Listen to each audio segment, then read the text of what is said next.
राम राम राम राम राम राम राम राम राम नारायण नारायण। संबंध। योगारूढ़ कौन होता है, इसका उत्तर आगे के चौथे श्लोक में देते हैं। यदा हीनेन्द्रियार्थेषु न कामस्वनुषज्यते सर्वसंकल्पसंन्यासी योगारूढ़स्तदोच्यते।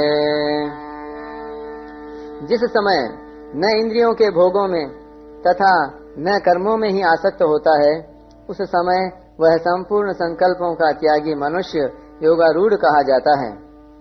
व्याख्या। यदा ही नेन्द्रियार्थेषु अनुसज्जते। साधक इंद्रियों के अर्थों में अर्थात प्रारब्ध के अनुसार प्राप्त होने वाले शब्द, स्पर्श, रूप, रस और गंध, इन पांचों विषयों में अनुकूल पदार्थ, परिस्थिति, घटना, व्यक्ति आदि में और शरीर के आराम, मान, बड़ाई आदि में आसक्ति न करे। इनका भोग बुद्धि से भोग न करे, इनमें राजी न हो। प्रत्युत यह अनुभव करे कि ये सब विषय पदार्थ आदि आए हैं और प्रतिक्षण चले जा रहे हैं, ये आने जाने वाले और अनित्य हैं, फिर इनमें क्या राजी हो। ऐसा अनुभव करके इनसे निर्लेप रहे। इंद्रियों के भोगों में आसक्त न होने का साधन है इच्छा पूर्ति का सुख न लेना। जैसे कोई मनचाही बात हो जाए, मनचाही वस्तु, व्यक्ति, परिस्थिति, घटना आदि मिल जाए और जिसको नहीं चाहता वह न हो, तो मनुष्य उसमें राजी हो जाता है, प्रसन्न हो जाता है तथा उससे सुख लेता है। सुख लेने पर इंद्रियों के भोगों में आसक्ति बढ़ती है। अतः साधक को चाहिए कि अनुकूल वस्तु, पदार्थ, व्यक्ति आदि के मिलने की इच्छा न करे और बिना इच्छा के अनुकूल वस्तु आदि मिल भी जाए तो उसमें राजी न हो। ऐसा होने से इंद्रियों के भोगों में आसक्ति नहीं होगी। दूसरी बात, मनुष्य के पास अनुकूल चीजें न होने से यह उन चीजों के अभाव का अनुभव करता है और उनके मिलने पर यह उनके अधीन हो जाता है। जिस समय इसको अभाव का अनुभव होता था, उस समय भी परतंत्रता थी और अब उन चीजों के मिलने पर भी कहीं इनका वियोग न हो जाए, इस तरह की परतंत्रता होती है। अतः वस्तु के न मिलने और मिलने में फर्क इतना ही रहा कि वस्तु के न मिलने से तो वस्तु की परतंत्रता का अनुभव होता था, पर वस्तु के मिलने पर परतंत्रता का अनुभव नहीं होता। प्रत्युत उसमें मनुष्य को स्वतंत्रता दिखती है। यह उसको धोखा होता है। जैसे कोई किसी के साथ विश्वासघात करता है, ऐसे ही अनुकूल परिस्थिति में राजी होने से मनुष्य अपने साथ विश्वासघात करता है, कारण कि यह मनुष्य अनुकूल परिस्थिति के अधीन हो जाता है। उसको भोगते भोगते इसका स्वभाव बिगड़ जाता है और बार बार सुख भोगने की कामना होने लगती है। यह सुख भोग की कामना ही इसके जन्म मरण का कारण बन जाती है। तात्पर्य यह हुआ कि अनुकूलता की इच्छा करना, आशा करना और अनुकूल विषय आदि में राजी होना, यह संपूर्ण अनर्थों का मूल है। इससे कोई सा भी अनर्थ, पाप बाकी नहीं रहता। अगर इसका त्याग कर दिया जाए तो मनुष्य योगारूढ़ हो जाता है। तीसरी बात, हमारे पास निर्वाह मात्र के सिवाय जितनी अनुकूल भोग्य वस्तुएं हैं वे अपनी नहीं हैं। वे किसकी हैं इसका हमें पता नहीं है, परंतु जब कोई अभावग्रस्त प्राणी मिल जाए तो उस सामग्री को उसी की समझकर उसके अर्पण कर देनी चाहिए। यह आपकी ही है ऐसा उससे कहना नहीं है और उसे देकर ऐसा मानना चाहिए कि निर्वाह से अतिरिक्त जो वस्तुएं मेरे पास पड़ी थीं, उस ऋण से मैं मुक्त हो गया हूँ। तात्पर्य है कि निर्वाह से अतिरिक्त वस्तुओं को अपनी और अपने लिए न मानने से मनुष्य की भोगों में आसक्ति नहीं होती। न कर्म स्वनुसज्जते। जैसे इंद्रियों के अर्थों में आसक्ति नहीं होनी चाहिए, ऐसे ही कर्मों में भी आसक्ति नहीं होनी चाहिए। अर्थात क्रियमाण कर्मों की पूर्ति अपूर्ति में और उन कर्मों की तात्कालिक फल की प्राप्ति अप्राप्ति में भी आसक्ति नहीं होनी चाहिए। टिप्पणी।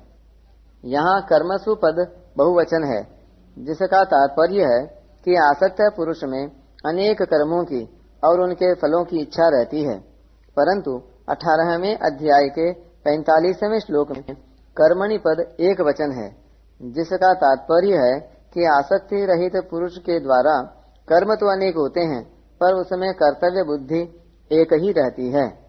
कारण कि कर्म करने में भी एक राग होता है। कर्म ठीक तरह से हो जाता है तो उससे एक सुख मिलता है, और कर्म ठीक तरह से नहीं होता तो मन में एक दुख होता है। यह सुख दुख का होना कर्म की आसक्ति है। अतः साधक कर्म तो विधि पूर्वक और तत्परता से करे, पर उसमें आसक्त न होकर सावधानी पूर्वक निर्लिप्त रहे कि ये तो आने जाने वाले हैं और हम नित्य निरंतर रहने वाले हैं। अतः इनके होने न होने में, आने जाने में हमारे में क्या फर्क पड़ता है। कर्मों में आसक्ति होने की पहचान क्या है? अगर क्रियमाण कर्मों की पूर्ति अपूर्ति में, यानी वर्तमान में किए जाने वाले कर्मों की पूर्ति अपूर्ति में और उनसे मिलने वाले तात्कालिक फल की प्राप्ति अप्राप्ति में, अर्थात सिद्धि असिद्धि में मनुष्य निर्विकार नहीं रहता, प्रत्युत उसके अंतःकरण में हर्ष शोक आदि विकार होते हैं, तो समझना चाहिए कि उसकी कर्मों में और उनके तात्कालिक फल में आसक्ति रह गई है।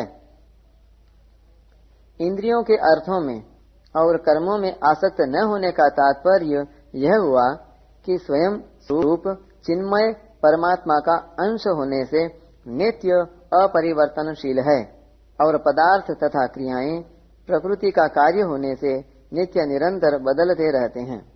परंतु जब स्वयं उन परिवर्तनशील पदार्थों और क्रियाओं में आसक्त हो जाता है, तब यह उनके अधीन हो जाता है और बार बार जन्म मरण रूप महान दुखों का अनुभव करता रहता है। उन पदार्थों और क्रियाओं से अर्थात प्रकृति से सर्वथा मुक्त होने के लिए भगवान ने दो विभाग बताए हैं कि न तो इंद्रियों के अर्थों में अर्थात पदार्थों में आसक्ति करे और न कर्मों में क्रियाओं में आसक्ति करे। ऐसा करने पर मनुष्य योगारूढ़ हो जाता है।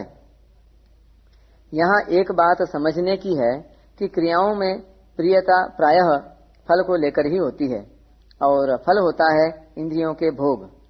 अतः इंद्रियों के भोगों की आसक्ति सर्वथा मिट जाए तो क्रियाओं की आसक्ति भी मिट जाती है। फिर भी भगवान ने क्रियाओं की आसक्ति मिटाने की बात अलग क्यों कही? इसका कारण यह है कि क्रियाओं में भी एक स्वतंत्र आसक्ति होती है। फलेच्छा न होने पर भी मनुष्य में एक करने का वेग होता है। यह वेग ही क्रियाओं की आसक्ति है, जिसके कारण मनुष्य से बिना कुछ किए रहा नहीं जाता। वह कुछ न कुछ काम करता ही रहता है।